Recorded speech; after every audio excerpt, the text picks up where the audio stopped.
Hello everyone, this is Dimitar from the RedmineUP Support team.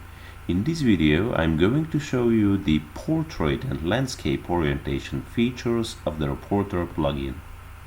Alright, so to access this feature and configure it, you have to go to Administration, that is located onto the top right corner, and then scroll down to Plugins. Here you have to open Reporter Configuration.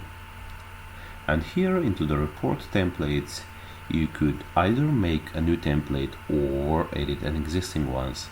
So in our example, we are going to use the already predefined reporter templates.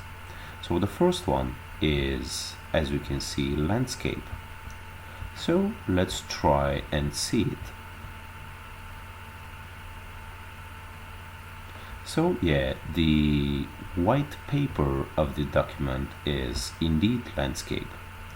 So the second page is also landscape. When you print your Redmine tickets and issues, they are going to appear as landscape.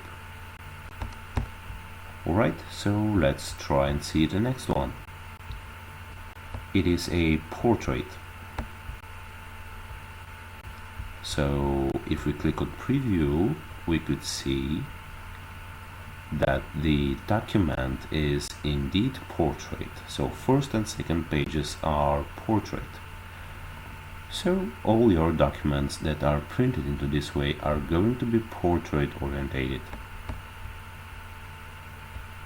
So just one more thing, if you would like, you could always change the one that is going to fit your needs. So if you like, you could check from portrait to landscape and then save the changes. Afterward, this template for you will be working as landscape. So thank you very much for watching this video. I hope it was helpful for you, and if you like it, you could check also other videos and articles from RedmineUP. Bye bye for now.